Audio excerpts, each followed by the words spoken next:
Hi everybody and welcome back to Greater Manchester Stories. This episode's great guest is Paul Watson, who's an independent councillor in Wigan. So first of all, welcome Paul to the show.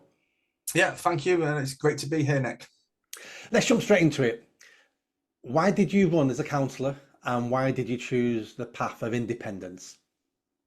Well, my background is 20 years in the British Army, Nick, and I got injured in Afghanistan. When I got discharged, I was getting disillusioned with veterans' welfare and the accountability for this. So I looked at both the political parties and I was going to my local politicians and asking for help and advice, and they didn't seem interested. So at the end of the day, I thought, well, if you aren't going to represent veterans, then I'll do it myself. But at the same time, with austerity, because I got elected in 2019, I saw a lack of services in my hometown of Atherton. Mainly policing, this was a big issue at the time with the cuts with Greater Manchester Police. And so I just thought to myself, well, both parties seem to be failing us at a local level. So the only way to actually represent the people was from an independent voice who wasn't bound by the political party rhetorics as such.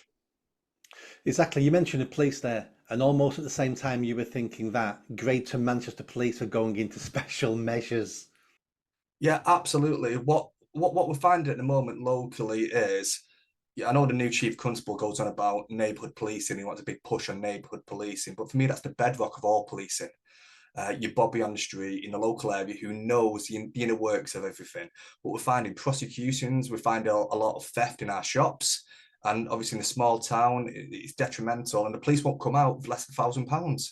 For me, crime is crime. There's no such thing as a minor and major crime. The line's there. We're bound as a society by rule of law. So, and I think there's a problem as well, not just with the police, but with the prosecution services as well, because they're very reluctant to actually charge criminals. Yeah, I've spent 2 decades fighting crime. First of all for the council and Great Manchester Police, and then setting a charity up to do that sort of work as well. And I agree. We call it low-level antisocial behaviour or low-level crime. And I understand why we call it that. But if we can tackle the low-level stuff, honestly, the big stuff goes away. Because who do you think commits the big stuff, the horrendous crimes? They don't suddenly wake up one day and want to be a bank robber or a mugger or a rapist. They start small, they start being dysfunctional. And we can see it over decades. You ask any primary school teacher about their class of kids, they know exactly who's going to fail and who's going to be successful, who's going to be a single mum, who's going to be a criminal, who's going to be amazing, who's going to change the world. We know it at 7, 8 years old. So why don't we intervene early and stop the next generation of criminals being criminals? It's all common sense to me. It is common sense, and I think one of the first things I did when I got elected in 2019, I challenged the council's anti-social behaviour policy, and I said it's not fit for purpose. What is the point of having policy if it's not enforced?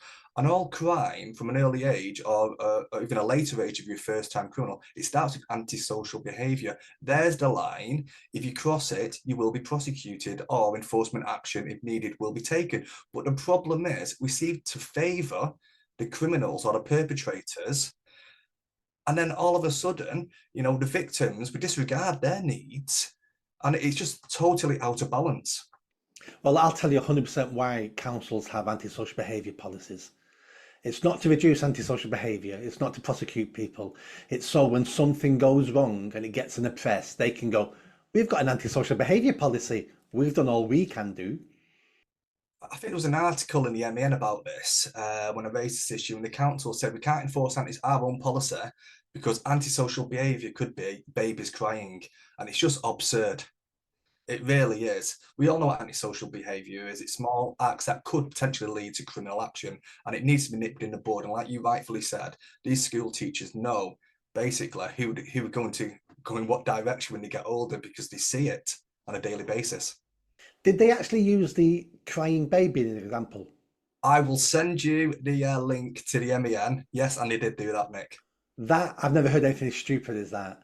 I mean, tackling antisocial behaviour sometimes is difficult. It's nuanced, such as the person living next door to you is a professional musician and they're practicing their piano skills 8 hours a day. Now, that person is not trying to be antisocial, but that is antisocial because if you live next door to that, your life's horrendous.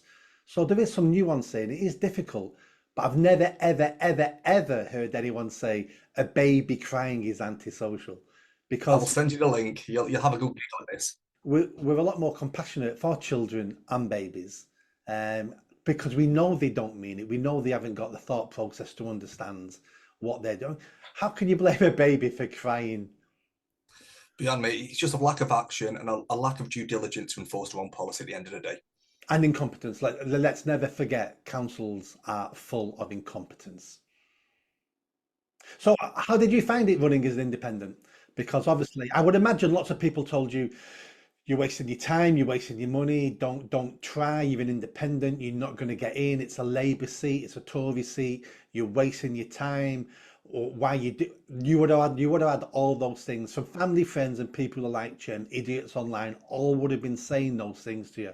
Why did you stand? I think fundamentally, we already had two independents in place. And the year prior, I was going to stand against, I wanted to stand, but there's another independent called Councillor Stuart Gerrard, who was ex-military as well. So we got in a conversation and said, listen, you stand this year, I'll stand next year, because we don't want to split the vote. And what you find more and more often when you've got an independent seat, it attracts more independents. And that defeats the very purpose of being an independent. So we came to an agreement, you stand this year and I'll stand next year. And so I was the third independents get elected. So we now got three independent councillors where I live, which is absolutely fantastic. We don't agree on everything, but a prime example is one supports Man United, one supports Man City, one supports Liverpool. But when it comes to the town in general and the betterment of the town, then we're all in agreement. But you're totally right. It is quite hard to stand an individual as an independent, because you know as well as most, you've got to fund your own campaign.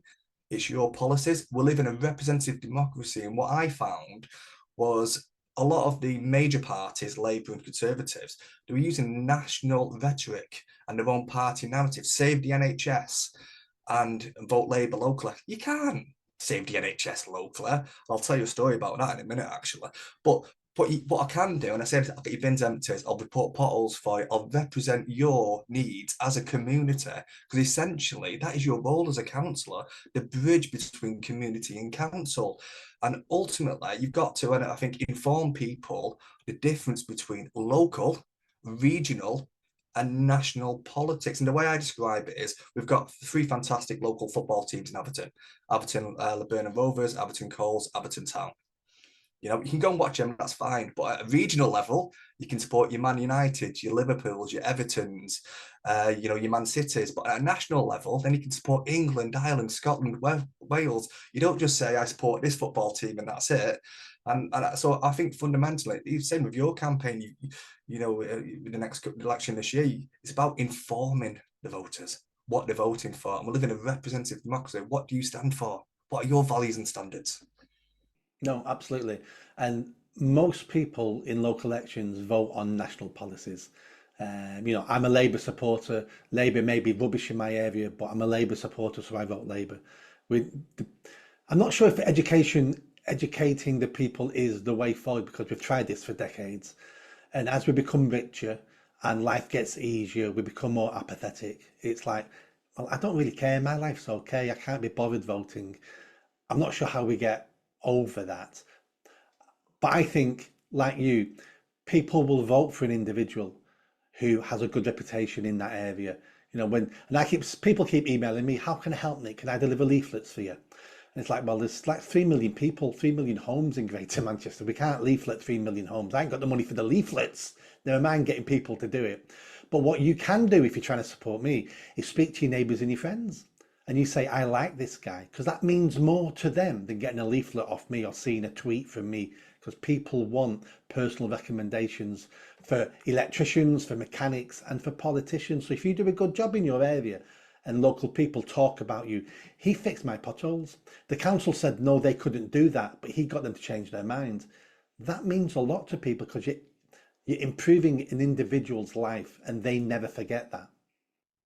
Yeah, 100%. But you mentioned there about national policy, and I think sometimes it's that accountability as councils, whether it's regional or local, they tend to burden the blame and responsibility onto, they play party politics. I mean, my council, in particular, Wigan, they like writing to the government And I often joke about in the council chamber. I said, when we get a Labour government, what he's going to do, because with all this pens and paper that we're wasting to write to national government, who are you going to write to now when we get a Labour government? Because you'll have nothing to moan about. So I think sometimes they do play that party rhetoric, and it is detrimental to the local residents who vote for him. And sometimes you've got to take that accountability and responsibility themselves. And by blaming national government all the time, that's just it's a fail for everyone. Yeah. Let's jump back to something you said a minute ago about you supporting veterans, because you are a veteran yourself. What are you trying to do for your local area, or maybe for the wider area around veterans? Well, there's a couple of things really. We just started a new initiative last night called Talking Tuesdays. And we had 22 veterans turn up for the first one, which is great, where it's a safe space where veterans can just come and have a moan with like-minded people. And if there's any if anybody needs any help, you can come at the end, speak to me, and I can liaise with relevant partners in the council and get them the help if needed, whether it's housing, whether it's mental health, whether it's physical help. But one thing for me is one of the good things that Johnny Mercer, the MP in the Office of Veterans Affairs, has done is brought into legislation the Armed Forces Act 2021, and this puts veterans under the legal obligation of the local authorities, not national government. So the aftercare of veterans now is under local authority. So what my big goal at the moment is, all veterans deserve a free gym pass. A lot of us have mental health issues. A lot of us have physical injuries from our service, and there's no rehabilitation for us. And if every council run gym, and not all of them are council, some of them are private owned, but it's a sunk cost. If you get a veteran in that gym door, he's going to bring his mates. So it's a lost leader. It's a good business model. It's not costing you anything. You're rewarding that veteran for his service. It's helping with his mental health, his physical health, and that's easing the burden on other services. So it's a win-win for me, and it's a win for all the councils. Yeah. I mean, especially if you're looking at council-run facilities. Yes, because 100%. Because that costs them nothing. Yeah. Yeah, like I said, it's a sunk cost. It's already Yeah, good. yeah, it costs them absolutely nothing. Yeah, I know that's. I think I've seen you tweet about this. I've seen some of you. I've seen you discussing this on Twitter and social media. It sounds like a pretty good policy to me. Again, that isn't costing the council millions. We all can come up with great schemes that are going to cost 9 million, but what's the point of thinking about it when there isn't 9 million sat there? But a scheme that costs the council nothing, I think is a scheme that needs to be looked at and needs to be debated. Well, Bury Council do this, and Bury Council do it very well. And what they've actually seen, I've got the data actually, they've seen a decrease. I think the first year they had 200 veterans, and it's decreased the following year. So it's a great initiative. It's there if you want it, but it's not going to cost the earth. Yeah. So in Wigan, what ward are you representing? Atherton North. Atherton North Ward. And what are the people telling you are their issues? The biggest issues at the moment is crime, local policing and reporting crime and getting criminal action to the point where people have stopped reporting. Yeah. It's that bad. People have stopped reporting. And they will report that as a reduction in crime. Oh, 100%. They're winning. The police are winning because no one's reporting. There's no crime anymore. We've got several schools with big issues, not primary schools, but secondary schools. But we've had a mass surge of urbanisation through mass development in the past 10 years. And we've seen our population surge by 30% from 20,000 of the town to 26,000. And with future development, it's going to surpass 30,000, which we've been planned in place at the moment. And I'm quite active against, I was against the Great Manchester Spatial Framework, and I'm against the places for everyone. Because what they seem to be doing through this mass urbanisation is building all these houses without any infrastructure. So we've got very much a Victorian road network in the area, and our roads are at capacity at the moment. And then you look into the modifications of the places for everyone, which is going to get discussed next month, and it's already gone through cabinet. The modifications within this document, it started off saying we will improve public transport, we will provide better links, and now the modifications are we will aim to do this, we will try to do this. So it's not definitive. And like I say, in that time period, we've seen a reduction in services, especially from our most vulnerable residents in sort of like on the Hagfold estate. We've seen a reduction in bus services. We've seen, we've got an aging population. who rely on public transport, and it's simply not good enough. And I could talk all day about housing and how it's not needed in the area, but we need social housing. We've got 13,000 people on the social housing register, and if you put that in comparison to what they're paying in the private sector, it's almost double for a 2 and 3 bedroom house. So the difference between paying £400 a month rent to £800 a month rent. And what's putting social rents up? Oh, sorry, private rents up? All these new developments. Because if I've got a 2-bedroom terraced house, it's worth £100,000, and the street next to me builds a brand new one and it's worth 140, then straight away my value goes up. If my value goes up, then the yield for that rent goes up. So all we're doing by building private developments is pushing up the price of private rents and keeping people in oppressed poverty. What we need is more social housing, and this is a Labour-run council. You think it should be all over social housing, but I could go on about this all day, Nick. I'm very passionate about it because I generally think we're keeping people in oppressed poverty through the lack of social Housing is a national issue, and no one's got a grip on housing for 50, 60, 70 years. The problem's getting worse because of mass migration, because we need more homes because more people are coming here. Young people now struggling to buying a property, so that it looks like they're going to be renting for their life, for the rest of their life. But we create a society where you aim to own your own home, and now those people can never reach that dream. And then one of the big issues is we all look at our property now as an investment. My property's gone up 50 grand this last year. I'm 50 grand richer. Well, no, you're not, because you're never going to get that money, because every other house has gone up 50 grand as well. So if you move, you're paying 50 grand extra. But what that does is increases rents. And one of the big issues is we've turned being a landlord now into a sexy business. We've got people who know nothing about being landlords, who are buying houses and being landlords and turning them into slum landlords. And that's a big issue for me. I've got friends who work for different councils in Greater Manchester, and some of them work in the housing sector. And some of the stories they tell me, we had one family who were using the local wooded area as a toilet, reported to the police, got investigated. And the reason why that family and the children were pooing in the woods was because their toilet hadn't worked in 3 years. And they reported it to the landlord, wasn't fixing it. So now poo in the woods like bears. And that's unacceptable, not for what they were doing, but because that rent is being paid by council tax, our council tax housing benefit. And we need to get a grip of this. I wrote an article about it the other day about how we're going back to the days of slum landlords, that we used to have in the 50s and 60s and 70s. And we're doing it to ourselves because nobody wants to tackle this, because it will reduce house prices. And politicians are scared of homeowners not voting for them. But we're letting other people live in slums because of it. Well, yet again, more social housing would help alleviate this. Because it's going to be property regulated. But the problem we've got is when it comes to housing at a local level, we've got what's called the housing revenue account, and that's cordoned off, and that's only for use for housing. And generally, what we find in Wigan is a lot of that money, I think it's about 25% of that annual, I think it's £94 million, that's spent repaying loans. It's absolutely scandalous, and I think Right to Buy's got a lot to attribute to this as well. Because, for example, if a house gets bought, say in Wigan Borough, which is quite cheap, I think it's one of the cheapest boroughs in Greater Manchester to buy a house. So when that house gets sold, and there's an exemption at the moment, a lot of the money used to go to national government. But even if the full money for the purchase of that property, it's not enough to rebuild another one. So this needs to be looked at as well, and people can say, oh, well, what about the opportunity for people to own their own home? If it's social housing and it's being fundamentally paid for by the taxpayer to begin with, we've got to have more social housing, because, like I say, without social housing, we're keeping the low earners, the most vulnerable in our society, in oppressed poverty. Yeah. So when your residents talk about crime, what do they specifically mean about crime in your area? Well, it could.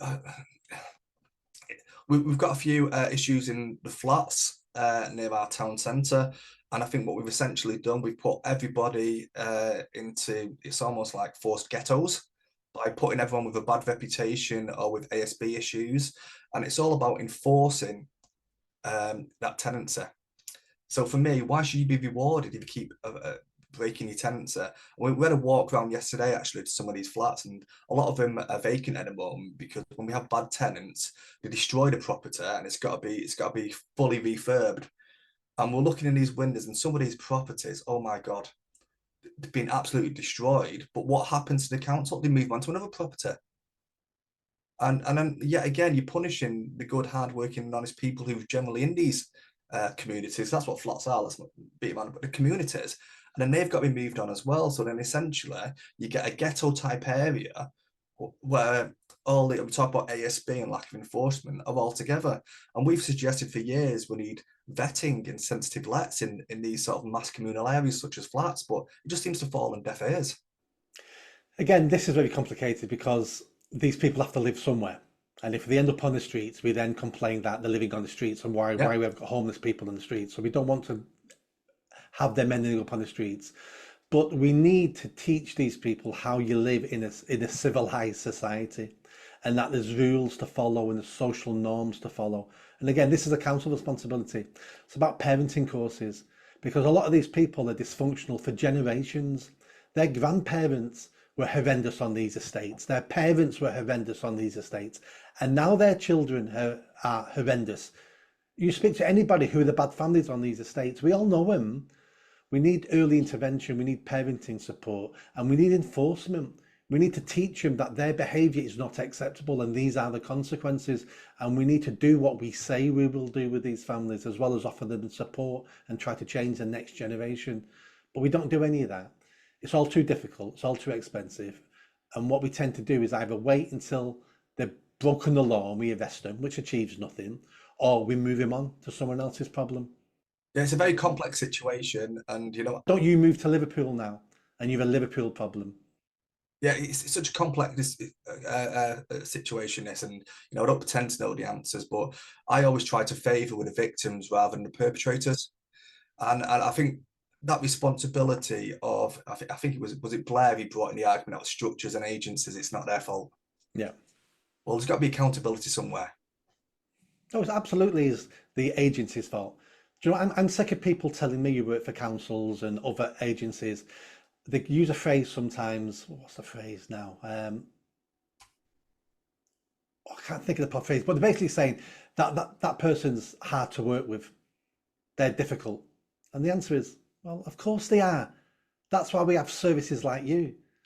And if you're blaming that individual that they won't be worked with and can't be worked with, what you're really saying is you failed as an agency, because that's your job, is to work with people like that.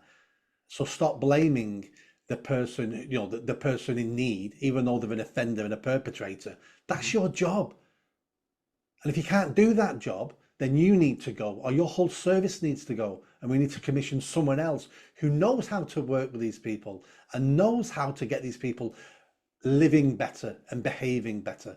I'm sick of them just blaming people all the time for their failing services. Hard to reach. That's the phrase they use. Those people are hard to reach. That family's hard to reach. And I said that to a kid once, and he said to me, I'm not hard to reach. The 53 bus stops outside my house. Anyone can get to me. And it was like, well, yeah, exactly. We're talking Longsight then. Yeah, exactly. Yeah, 53. Yeah, that's why I grew up Longsight. So when are you standing again for election? Oh, I'm up for election in May this year. Same as you. 2nd of May this year. I'm up for re-election. It'll be my 3rd term. First term was 2019. There was no that election last year. So like I said, it will be my 3rd election in 5 years. Yeah. Oh, well, good luck on that. Anything I can do, let me know. People who are watching this, if you live in that ward, in the Atherton North ward, there's a man you need to check out and seriously consider voting for. And the election's the same day as the mayor election, so it'll be the 2nd of May. Put that in your diary now. Make sure you're registered to get your ballot from the council. And even if you don't vote for me or Paul, make sure you vote, because that's part of the problem in this country. Is at the mayor election, only 1 in 3 people vote. In some council elections, only 1 in 5 people vote. A democracy doesn't work if you don't take part and you don't vote. So even if you don't vote for us, make sure you vote for someone. Nick, can I just say about the mayoral election? I mean, as mayor of Greater Manchester, if you got in, obviously your main goals, your main job as mayor, for me, what I perceive as mayor of Greater Manchester is transport, police and fire service, and promoting the region in general. So I never attack anybody individually. I never attack the person. I always attack the policies. And I look at Greater Manchester Police being special measures, the Clean Air Zone, which was only implemented not in all the regions of Greater Manchester. And when you look at when a clean air zones, when government actions, ministerial action is implemented in a region, the mayor's got three options: intelligent traffic management, investing in the infrastructure, invest in public transport, which we've seen a decline in, or third option, implement a clean air zone. Two of them cost money and hard work. One of them makes money. So for me, there's two failures there for the current mayor of Greater Manchester.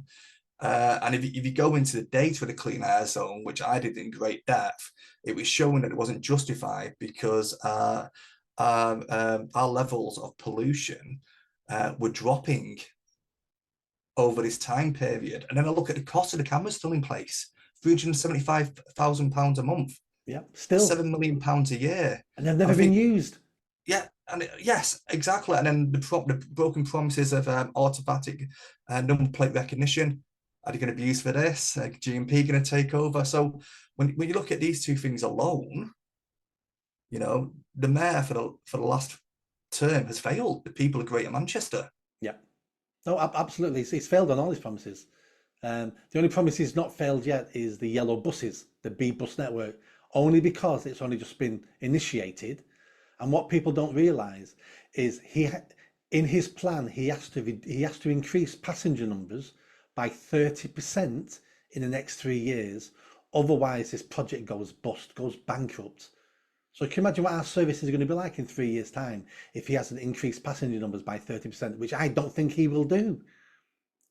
We then got a bankrupt bus service in Greater Manchester. That'll be worse than what we had last year. Now, going back to some of the points, crime's my number one priority, because unless we get a grip on crime, nothing else can be done. How do you have a successful public transport system when crime and antisocial behaviour is rife on that network as it is now? So many people tell me they won't ride the trams because of antisocial behaviour and they feel unsafe. Same with the buses, assaults, robberies. He should have spent his first 3-4 years reducing crime on the public transport network, then introducing the yellow buses. That would have been a sensible plan, but he hasn't. So crime will be my number one priority because it will affect everything. Unless we have this law and order, it's the foundation of any society, and we're losing it in Greater Manchester and in other parts of the UK as well, not just Greater Manchester. So that's my number one priority. Clean air zone, I'm going to scrap it. That's already scrapped. I will be getting rid of all the cameras and all the infrastructure. My initial thought was I'm going to hand it all over to police and we'll be able to use it to crack down on crime, which is common sense for me.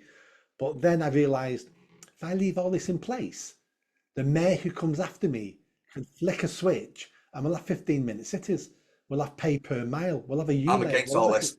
I'm against all this. I thought, well, I can't leave the infrastructure in place, so all the cameras will go, all the contracts will be cancelled, and I will open the books on this. I will open the books publicly so people can come along and see how much money was wasted on this, who made those decisions, who signed off these contracts. If these contracts haven't got get-out clauses, then who signed off these contracts? Why we're paying for full 10 years for a contract we're now cancelling? I will hold people accountable. 100%. And I'll embarrass the mayor's office, I'll embarrass the councils, I'll embarrass national government, because I don't care. I'm not here for a political career. I'm not here to be liked. I'm here to show the people why our country's failing. And if I can show them why it's failing, maybe they can start voting differently and the country will stop failing. Well, you've got my vote anyway, Nick. Thanks, Paul. Right, so thank you for this chat. If anyone's watching and you're an independent councillor somewhere, or you're a councillor for a tiny party, get in contact. I'd like to chat to you. If you've got another different type of Greater Manchester story, get in contact. And hopefully I'll bump into you face to face very soon, Paul. Cheers, Nick. Thank you. That's great. Thank you. If you like that video, don't forget to subscribe to the channel, hit that notification bell and comment. And if you like what I'm saying about running for Mayor of Greater Manchester, then stick around. Tell your family, tell your friends. The only way I'm going to have a chance of winning is a grassroots movement. So be part of that movement and hit that bell. Thanks.